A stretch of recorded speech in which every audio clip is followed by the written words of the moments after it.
Detroit Police Department says that they are looking for a suspect after 4 people were shot, 3 of them fatally, by someone who appeared to be firing at people at a random event over 2.5 hours on Sunday morning. All 4 shootings were traced to one weapon, and police believe that there was just one shooter. Among the victims, one was walking a dog, another was waiting for a bus.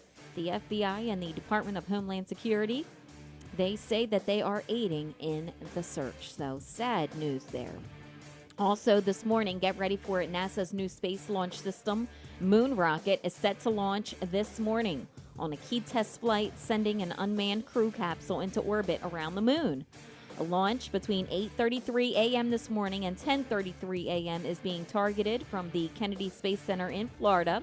3 test dummies will be in the capsule to measure the vibration, acceleration, and radiation. If the 6-week test flight goes well, astronauts could return to the moon in just a few years. So this is going to be part of the moon exploration program, and it's named the Apollo in Greek mythology. NASA's Apollo program landed 12 astronauts on the moon a half-century ago. Also, the Glenn Hilliard Memorial Co-Ed Softball Tournament did take place this weekend in Del Mar, and it raised lots of money for the family during a day of fun. So the charity softball tournament was held on Friday the 26th through yesterday, Sunday the 28th, at the Mason-Dixon Sports Complex in Del Mar, and it did help raise money for the family of Corporal Glenn Hilliard. Teams from across Maryland competed against each other for the charity event, and it was a $250 buy-in per team.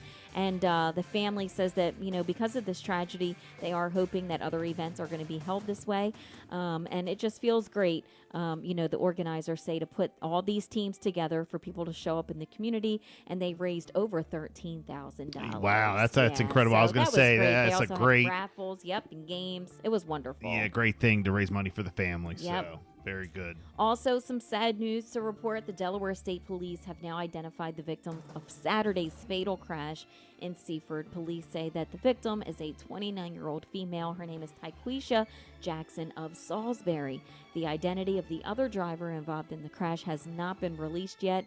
The investigation is still ongoing, and anyone with any information is asked to call 302-703-3269 or Delaware Crime Stoppers at 1-800-TIP-3333.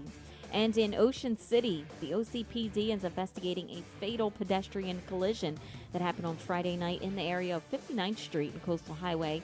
According to police, around 11:56 p.m., Sophia Battisti, 21, of Reinhold, Pennsylvania, was crossing Coastal Highway from the east against the pedestrian signal. Police say that a vehicle traveling northbound on Coastal Highway struck her in the roadway. Life-saving efforts were initiated by Good Samaritans at the scene and, of course, the Ocean City EMS, but unfortunately, she was pronounced deceased at the scene. According to the OCPD, the driver did remain on scene, and alcohol was not determined to be a factor in this case. So the investigation is now being handled by the Ocean City Traffic Safety Unit. So wow. Sad, only 21 years old. Craziness. Too many people getting hit. I know. Pedestrians, crossing, and so sad. Then you got the list of hit and runs that have happened over the past summer. I mean, it's just crazy. Yep. Just crazy. I mean, this wasn't hit and run, but just too many pedestrians getting hit. Wild. 6:49, it is the Bill and Jessica Show. We got sports on the way next. Right after Diplo, it's Heartless. Good morning.